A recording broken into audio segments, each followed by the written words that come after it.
आज के लेक्चर में हम चैप्टर नंबर 6 बेसिक स्टैटिस्टिक्स के बारे में पढ़ेंगे। ऑब्जेक्टिव्स। आज के लेक्चर में हम पहले क्यूमुलेटिव फ्रीक्वेंसी डिस्ट्रीब्यूशन के बारे में पढ़ेंगे, फिर मेजर्स ऑफ सेंट्रल टेंडेंसी के बारे में पढ़ेंगे जिसमें हम अरिथमेटिक मीन, मीडियन के बारे में पढ़ेंगे। तो चलें शुरू करते हैं। क्यूमुलेटिव फ्रीक्वेंसी डिस्ट्रीब्यूशन को समझते हैं। Cumulative frequency distribution. Hello students, आज के इस लेक्चर में हम क्यूमुलेटिव फ्रीक्वेंसी डिस्ट्रीब्यूशन के बारे में पढ़ेंगे। सबसे पहले हम डिस्कस करेंगे construction of cumulative frequency table. एक ऐसा टेबल जो अपर क्लास बाउंड्रीज के अगेंस्ट क्यूमुलेटिव फ्रीक्वेंसी को जाहिर करे उसे क्यूमुलेटिव फ्रीक्वेंसी डिस्ट्रीब्यूशन कहते हैं। इसके अलावा इसको less than cumulative frequency distribution भी कहते हैं। अब हम एग्जाम्पल 1 को डिस्कस करते हैं। एग्जाम्पल 1 में हमें कहा गया है construct a cumulative frequency distribution for the following data. Example में दिए गए टेबल में फर्स्ट कॉलम क्लासेस का है और दूसरा कॉलम फ्रीक्वेंसी का है और इनकी तमाम वैल्यूज दी गई हैं। हम इस टेबल की मदद से क्यूमुलेटिव फ्रीक्वेंसी डिस्ट्रीब्यूशन का टेबल सॉल्यूशन में बनाएंगे। सॉल्यूशन में दिए गए टेबल में फर्स्ट कॉलम क्लास बाउंड्रीज का है और क्लास बाउंड्री को क्लास की स्टार्टिंग वैल्यू में से 0.5 माइनस करने और एंडिंग वैल्यू में 0.5 ऐड करने से हासिल किया जाता है। क्लास बाउंड्री की फर्स्ट वैल्यू 10.5 टू 19.5 है। इस वैल्यू को हमने इसलिए लिया है क्योंकि इसमें हमारे पास कोई भी ऑब्जर्वेशन नहीं है। इस वजह से इसकी फ्रीक्वेंसी की वैल्यू भी 0 है और इसकी क्यूमुलेटिव फ्रीक्वेंसी भी 0 होगी। इसके बाद फोर्थ कॉलम हम इसकी क्लास बाउंड्री के मुतालिक बनाएंगे। यहाँ पर क्लास बाउंड्री 19.5 से कम है, इसलिए हम यहाँ पर लेस देन 19.5 लिखेंगे और इसके मुताबिक फिफ्थ कॉलम में क्यूमुलेटिव फ्रीक्वेंसी भी 0 होगी। एग्जाम्पल में दिए गए टेबल में पहली क्लास 20 to 24 है, इसलिए सॉल्यूशन में क्लास बाउंड्री की सेकंड वैल्यू इस क्लास की स्टार्टिंग वैल्यू में से 0.5 माइनस करके और एंडिंग वैल्यू में 0.5 ऐड करके 19.5 to 24.5 लिखी गई है और इस क्लास की फ्रीक्वेंसी 1 है और इसकी क्यूमुलेटिव फ्रीक्वेंसी को इससे पहली फ्रीक्वेंसी 0 में ऐड करके लिखा जाएगा। इस तरह 0 plus 1 is equal to 1 होगा और फोर्थ कॉलम में हम इसकी क्लास बाउंड्री के बारे में लिखेंगे। तो यहाँ पर हमारे पास लेस देन 24.5 लिखा जाएगा और इसके मुताबिक इसकी फाइनल क्यूमुलेटिव फ्रीक्वेंसी 1 होगी।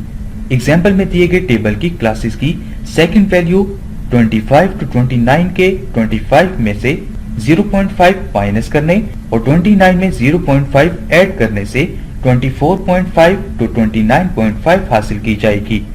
इसकी फ्रीक्वेंसी 2 है और क्यूमुलेटिव फ्रीक्वेंसी के लिए इस फ्रीक्वेंसी में से पहली वैल्यू को ऐड करेंगे तो हमें क्यूमुलेटिव फ्रीक्वेंसी 3 हासिल होगी और फोर्थ कॉलम की क्लास बाउंड्रीज में हम लेस देन 29.5 लिखेंगे और इस तरीका से हम बाकी रोज को सॉल्व करके इस टेबल को कंप्लीट कर लेंगे।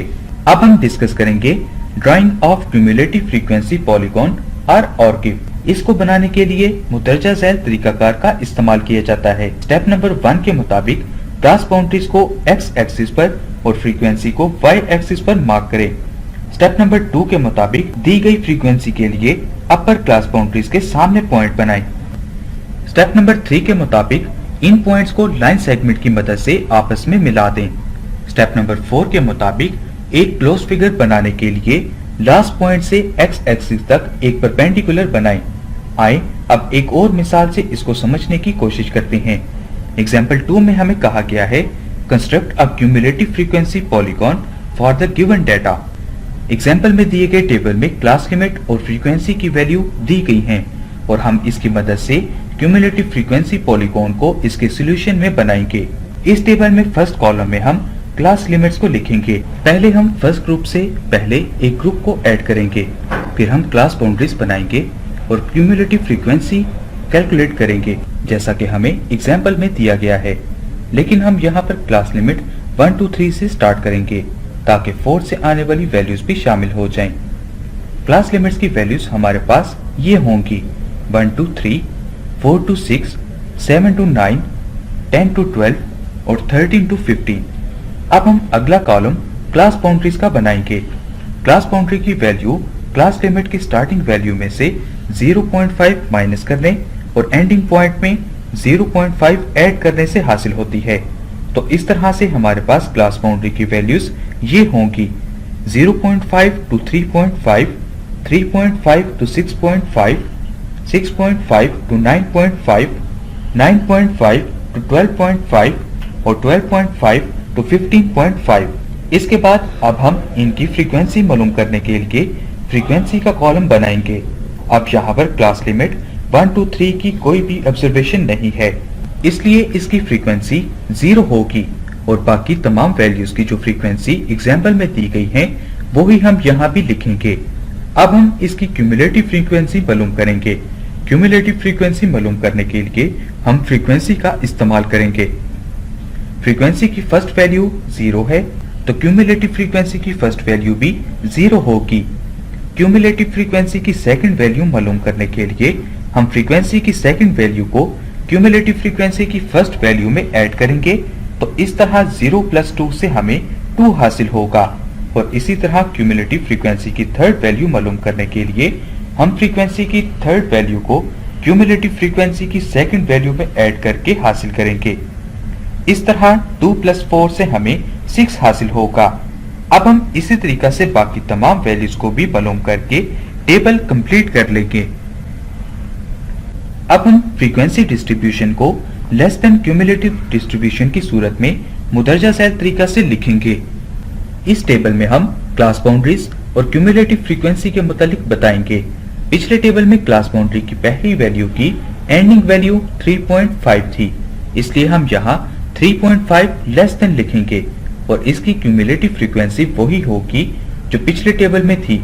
तो इस तरह से इसकी क्यूमुलेटिव फ्रीक्वेंसी 0 होगी और इसी तरीका से हम बाकी रोज को भी लिखेंगे और टेबल कंप्लीट कर लेंगे। उम्मीद है कि आपने सब कॉन्सेप्ट्स अच्छे से समझ लिए होंगे। अब आप इससे रिलेटेड क्वेश्चन सॉल्व करें। हम मिलते हैं इस ब्रेक के बाद। उम्मीद करता हूं कि आपने सब क्वेश्चंस हल कर लिए होंगे। अब हम अपने अगले टॉपिक की जानिब बढ़ते हैं, measures of central tendency. Hello students, आज हम इस वीडियो में मेजर्स ऑफ सेंट्रल टेंडेंसी के बारे में पढ़ेंगे और सीखेंगे। तो चलिए हम मेजर्स ऑफ सेंट्रल टेंडेंसी को शुरू करते हैं।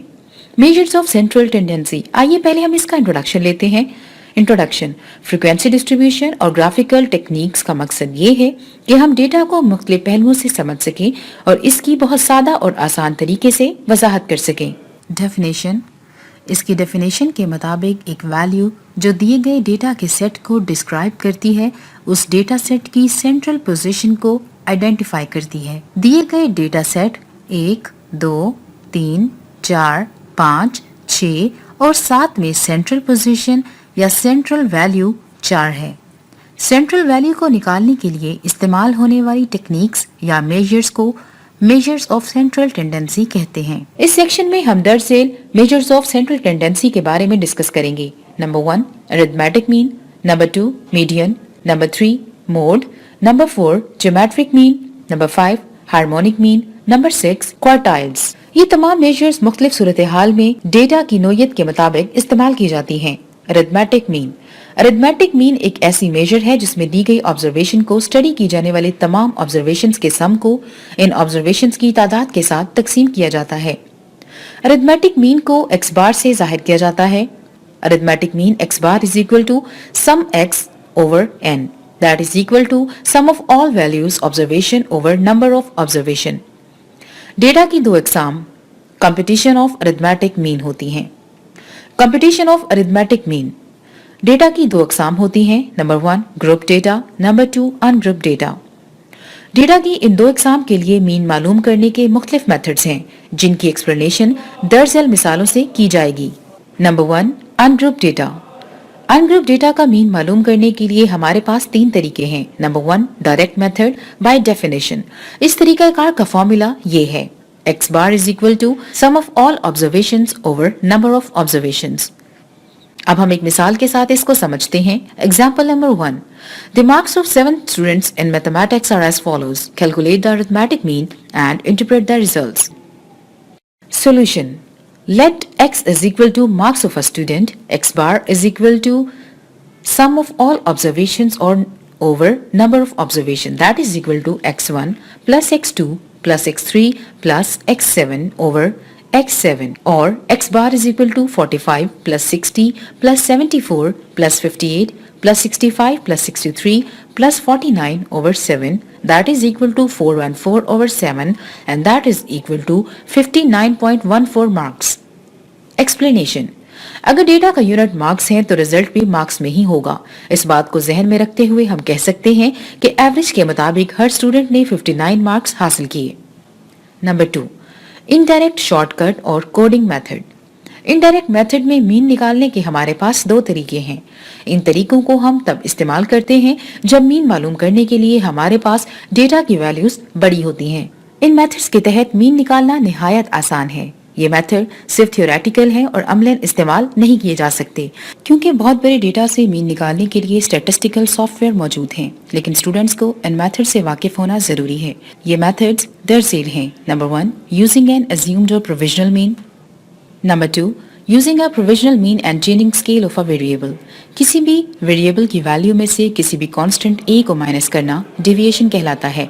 मिसाल के तौर पर हम कह सकते हैं deviation from mean of x is equal to xi minus x bar is equal to xi minus x bar or I is equal to 1, 2 and so on. Deviation from any constant a is equal to xi minus a that is equal to xi minus a. I is equal to 1, 2 and so on. Indirect तरीकों में दिए गए formula इस्तेमाल होते हैं।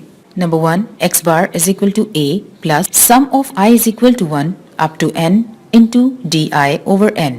Number 2, x bar is equal to a plus sum of I is equal to 1 up to n mu I over n into h.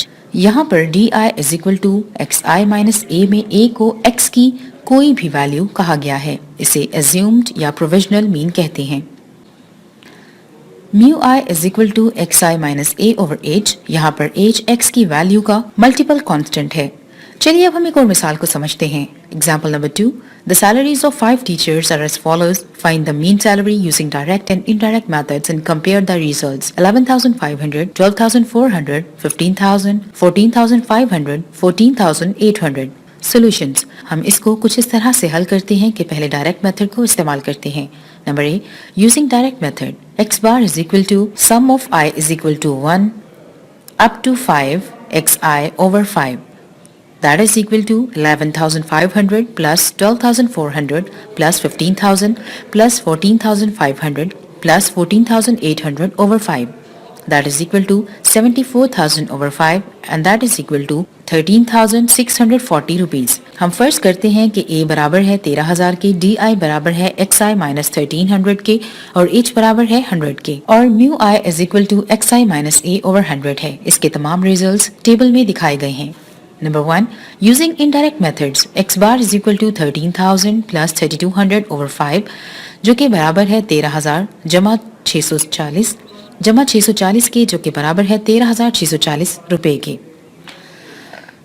Number 2, using indirect method, x bar is equal to 13,000 plus 32 over 5 into 100 that is equal to 13,640 rupees.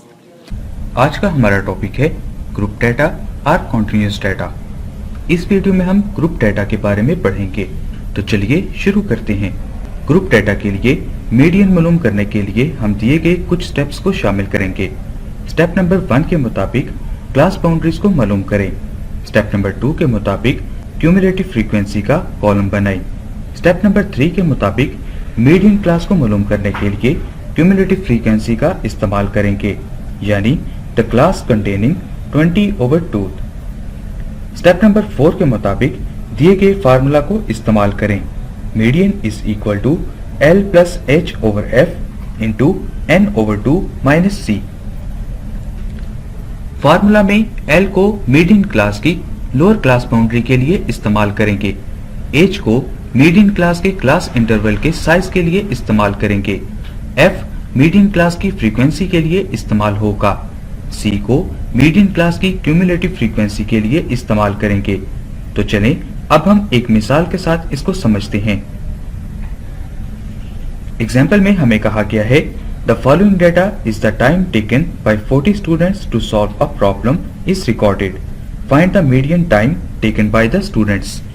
इस table में हम first column class interval का बनाएंगे और हम दिए गए data के मुताबिक क्लास इंटरवल 8 रखेंगे, जिसकी वजह से हमारे पास क्लास इंटरवल की ये वैल्यूज बनेगी 118 to 126, 127 to 135, 136 to 144, 145 to 153, 154 to 162, 163 to 171, 172 to 180। Data में हमारे पास सबसे छोटी वैल्यू 119 है, इसलिए हमने फर्स्ट वैल्यू 118 से स्टार्ट की है और सबसे बड़ी वैल्यू 176 है, इसलिए हमने 172 से 8 का इंटरवल कंप्लीट करने के लिए 180 को लास्ट वैल्यू रखा है। अब हम इसकी फ्रीक्वेंसी को फाइंड करेंगे और नेक्स्ट कॉलम फ्रीक्वेंसी का बनाएंगे। 118 टू 126 की फ्रीक्वेंसी मालूम करने के लिए हम दिए गए डेटा में 118 से 126 तक आने वाली वैल्यूज को देखेंगे और जितनी ऑब्जर्वेशंस होंगी उतनी ही इसकी फ्रीक्वेंसी होगी। दिए गए डेटा में 118 से 126 तक 3 ऑब्जर्वेशंस हैं, इसलिए इसकी फ्रीक्वेंसी भी 3 होगी और इसी तरह से सेकंड वैल्यू में 127 से 135 तक डेटा में 5 ऑब्जर्वेशंस हैं, इसलिए इसकी फ्रीक्वेंसी 5 होगी।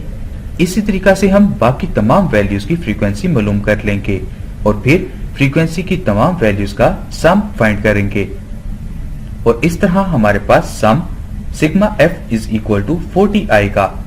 अब हम नेक्स्ट कॉलम क्लास बाउंड्रीज का बनाएंगे और क्लास बाउंड्रीज को फाइंड करके लिखेंगे। क्लास बाउंड्री मालूम करने के लिए हम क्लास इंटरवल की स्टार्टिंग वैल्यूज में से 0.5 माइनस करेंगे और एंडिंग वैल्यू में 0.5 ऐड करेंगे। तो इस तरह से 118 टू 126 की क्लास बाउंड्री 117.5 टू 126.5 हासिल होगी और इसी तरह से 127 टू 135 की क्लास बाउंड्री 126.5 टू 135.5 हासिल होगी और फिर इसी तरीका से हम तमाम वैल्यूज की क्लास बाउंड्रीज मालूम कर लेंगे। अब हम इसकी क्यूमुलेटिव फ्रीक्वेंसी फाइंड करने के लिए नेक्स्ट कॉलम क्यूमुलेटिव फ्रीक्वेंसी का बनाएंगे। क्यूमुलेटिव फ्रीक्वेंसी को फ्रीक्वेंसी की मदद से मालूम किया जाता है। अब यहाँ पर हमारे पास फ्रीक्वेंसी की फर्स्ट वैल्यू 3 है, तो क्यूमुलेटिव फ्रीक्वेंसी की फर्स्ट वैल्यू भी 3 ही होगी और क्यूमुलेटिव फ्रीक्वेंसी की सेकंड वैल्यू के लिए हम फ्रीक्वेंसी की सेकंड वैल्यू को क्यूमुलेटिव फ्रीक्वेंसी की फर्स्ट वैल्यू में ऐड करके हासिल करेंगे। तो 3 और 5 को आपस में ऐड करने से हमारे पास वैल्यू 8 आएगी और क्यूमुलेटिव फ्रीक्वेंसी की थर्ड वैल्यू के लिए हम फ्रीक्वेंसी की थर्ड वैल्यू को क्यूमुलेटिव फ्रीक्वेंसी की सेकंड वैल्यू में ऐड करके हासिल करेंगे। तो 8 और 9 को आपस में ऐड करने से हमारे पास 17 आएगा। इसी तरीका से हम क्यूमुलेटिव फ्रीक्वेंसी की तमाम वैल्यूज को फाइंड कर लेंगे और टेबल को कंप्लीट करेंगे। अब हम मीडियन क्लास को मालूम करते हैं। Median class is equal to class containing n over 2th observation. Median class is equal to class containing 40 over 2th is equal to 20th observation. Median class is equal to 144.5 to 153.5. अब जैसा कि मैंने पहले आपको L, H, F और C के इस्तेमाल के बारे में बताया था, इसके मुताबिक इनकी वैल्यूज ये हैं। L is equal to lower class boundary of median class is equal to 144.5. H is equal to cumulative frequency preceding the median class is equal to 17. F is equal to frequency of median class is equal to 12. C is equal to size of median class interval is equal to 9. तो इस तरह से अब हम इन तमाम values को formula में put करेंगे। तो फार्मूला में वैल्यूज को पुट करने से हमें ये स्टेप हासिल होगा। इस स्टेप को जब हम सिंप्लीफाई करेंगे तो हमें मीडियन की वैल्यू 146.8 हासिल होगी। उम्मीद है आप सब खैरियत से होंगे। आज का हमारा टॉपिक है मीडियन। आज की इस वीडियो में हम मीडियन के बारे में सीखेंगे। तो चलें शुरू करते हैं। एक तरतीब दिए गए डेटा सेट के सबसे दरमियान वाले मुशाहदात को मीडियन कहते हैं। इस डेटा सेट को 2 बराबर हिस्सों में तकसीम किया गया है। ये सिंबल मीडियन को जाहिर करने के लिए इस्तेमाल किया जाता है।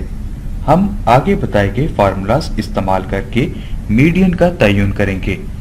सबसे पहले हम अनग्रुप डेटा के लिए केस 1 को डिस्कस करते हैं। अगर मैग्नीट्यूड के मुताबिक एक डेटा सेट को असेंडिंग ऑर्डर में लिखने से ऑब्जर्वेशंस ऑड हो तो मीडियन को दिए गए फार्मूला के मुताबिक मालूम करेंगे। ये ऑब्जर्वेशंस में से n+1/2 ऑब्जर्वेशन होगी। x1, x2, x3, x4, x5, x6, x7 में x4 हमारा मीडियन होगा। अब हम केस 2 को डिस्कस करते हैं। अगर मैग्नीट्यूड के मुताबिक एक डेटा सेट को असेंडिंग ऑर्डर में लिखने से ऑब्जर्वेशंस इवन हो तो मीडियन दरमियान वाली दो ऑब्जर्वेशंस का अरिथमेटिक मीन होगा। इस तरह मीडियन की एवरेज वैल्यूज n/2 और n/2+1 वैल्यू होगी। चलें अब हम एक मिसाल के साथ मीडियन को समझते हैं और मालूम करते हैं। एग्जाम्पल नंबर 1 में हमें कहा गया है on 5 term test in mathematics a student has made marks of 82, 93, 86, 92 and 79. Find the median of the mark. अब हम सॉल्यूशन को डिस्कस करते हैं। ग्रेड्स को असेंडिंग ऑर्डर में अरेंज करेंगे। 79, 82, 86, 92 and 93। अब हमारे पास ऑब्जर्वेशंस ऑड हैं, यानी n=5 होगा। अब हम मीडियन का फार्मूला अप्लाई करेंगे जिसके मुताबिक साइज ऑफ 5+1/2 ऑब्जर्वेशन जो कि साइज ऑफ 5+1/2 ऑब्जर्वेशन के बराबर है। तो मीडियन हमें साइज ऑफ थर्ड ऑब्जर्वेशन हासिल होगा। तो इस तरह हमारे पास थर्ड ऑब्जर्वेशन आएगी, यानी मीडियन 86 होगा। अब हम एक और मिसाल के साथ मीडियन को मालूम करते हैं। एग्जाम्पल नंबर 2 में हमें कहा गया है the sugar contents for a random sample of 6 bags of juices of a certain brand are found to be 2.3, 2.7, 2.5, 2.9, 3.1 and 1.9 milligram. Find the median. अब हम सॉल्यूशन को डिस्कस करते हैं। सबसे पहले वैल्यूज को मैग्नीट्यूड के इंक्रीजिंग ऑर्डर के मुताबिक तरतीब देते हैं, यानी 1.9, 2.3, 2.5, 2.7, 2.9 एंड 3.1। अब यहाँ पर ऑब्जर्वेशंस इवन हैं, इसलिए हम दरमियान वाली दो ऑब्जर्वेशंस को इस्तेमाल करेंगे, यानी मीडियन का फार्मूला अप्लाई करेंगे। फार्मूला अप्लाई करने से हमें ये इक्वेशन हासिल होगी। इसको सिंप्लीफाई करने से हमें ये इक्वेशन हासिल होगी। मीडियन की वैल्यू हमें 2.5 + 2.7/2 हासिल होगी। इन वैल्यूज को सिंप्लीफाई करने से हमें मीडियन की वैल्यू 2.6 मिलीग्राम हासिल होगी। अब हम डिस्क्रीट यानी ग्रुप डाटा के बारे में पढ़ते हैं। ग्रुप डाटा के लिए मीडियन को मालूम करने के लिए हम दिए गए स्टेप्स को भी शामिल करेंगे। स्टेप नंबर 1, क्यूमुलेटिव फ्रीक्वेंसी का कॉलम बनाएं।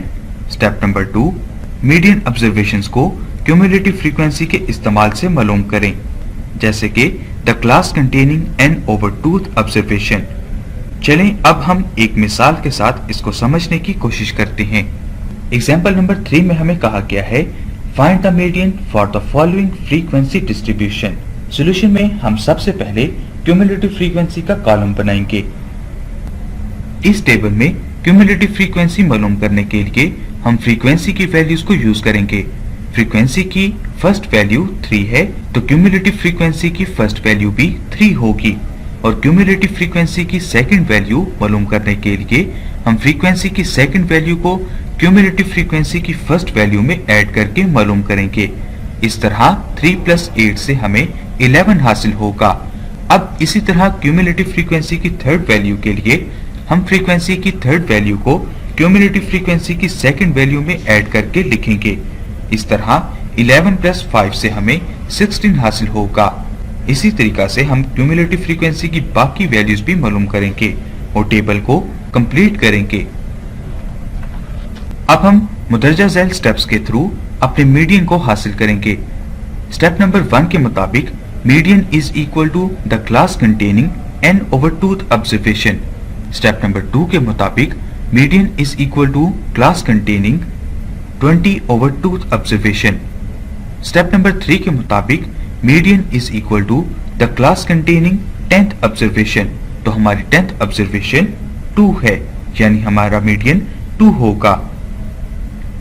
तो आज की वीडियो में बस इतना ही। उम्मीद है कि आपने सब कॉन्सेप्ट्स समझ लिए हैं।